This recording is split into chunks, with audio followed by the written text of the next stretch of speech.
Hello everyone, welcome to week 6 of my 100-week art challenge. I'm Michael, and in my videos, I'm sharing the process of my artwork and my artistic exploration. This week, I completed this illustration about how I see the current state of education on a global scale, how education is built upon mass-producing obedient workers while ignoring and eliminating individuality. Without giving any spoilers, this illustration was also inspired by a scene in the movie Alita: Battle Angel. The idea behind this illustration and the visual elements implemented are nothing new. It's about manipulation and the control of the mass. However, I specifically focus on education, the regular education that regular people experience in regular schools. Based on my experience of being a student for 20+ years in both China and the United States, I feel extremely disappointed in education overall. From my observation, the main goal of education is not to help each of us become happy, compassionate human beings who have a sense of individuality and a fully developed creativity to make this world a better place.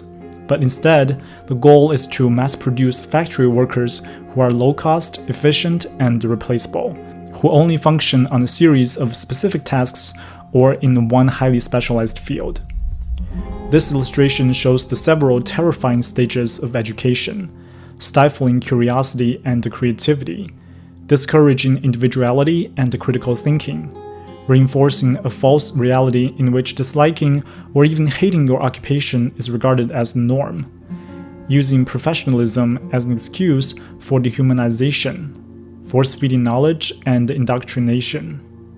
It's essentially an assembly line-style education that mass-produce factory workers who work in an assembly line-style workspace.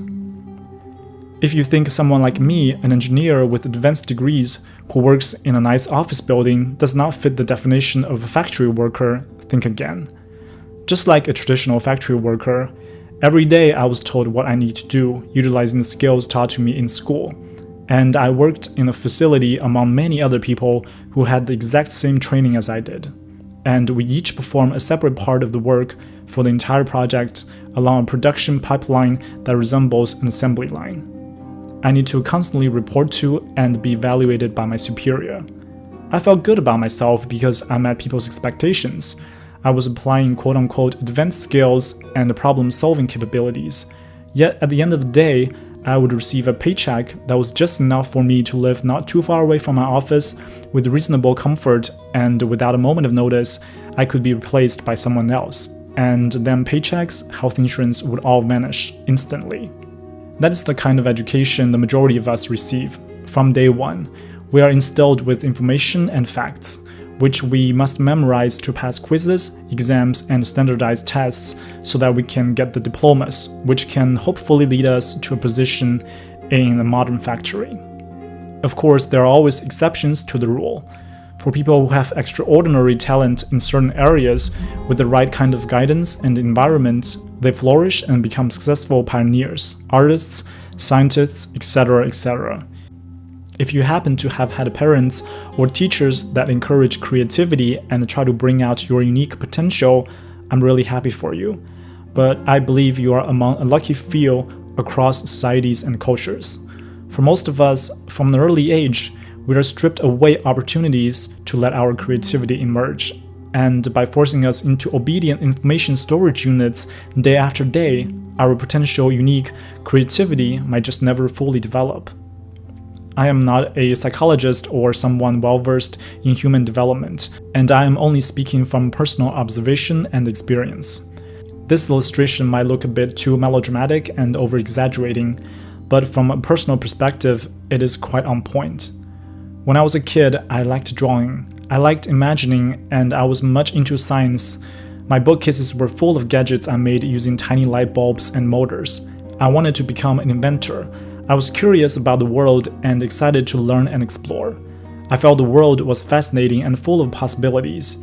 Yet what happened was my elementary school art teacher criticized me when I enthusiastically showed him my drawings based on a very imaginative cartoon show. He said it was too scary looking and I should only show him still life and figure drawings. My art teacher in after-school atelier also only taught me still life and figure drawing.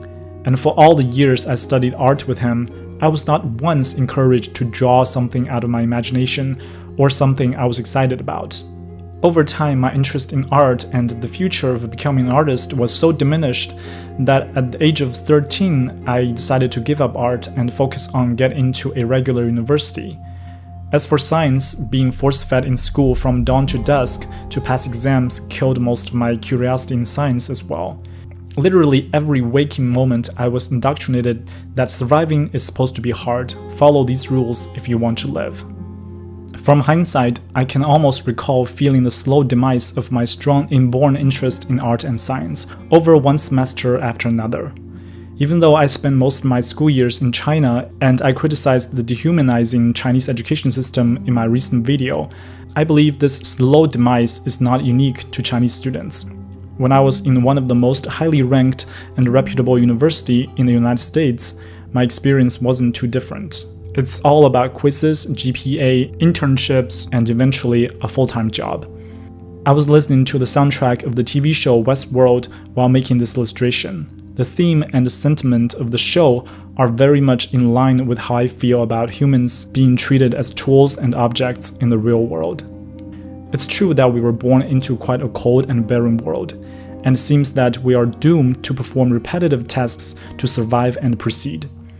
Greed makes people establish an education system to mold others into obedient workers from an early age, a system that only cares about book knowledge, artificially introduced competition, fear tactics, and immediate financial gain within a broader social food chain built upon exploitation and objectification. However, our mind is full of so much potential, and fostering our individuality and creativity can benefit all of us so much in the long term, and in the life of each one of us as an emotional, sentient being. Especially with artificial intelligence and the further implementation of robotics, we don't have to treat people like machines anymore. The world demands the unique creativity in us, and the education system needs to reflect that. I'd also like to mention that even though many people in this world are not even fortunate enough to have access to education, it doesn't mean that the ones who do have access should just blissfully ignore the flaws in the education they are given. For this illustration, I try my best to create an airy industrial feeling with artificial lighting.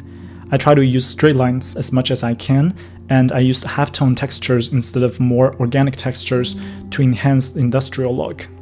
And here is an animation turning on each layer of the illustration.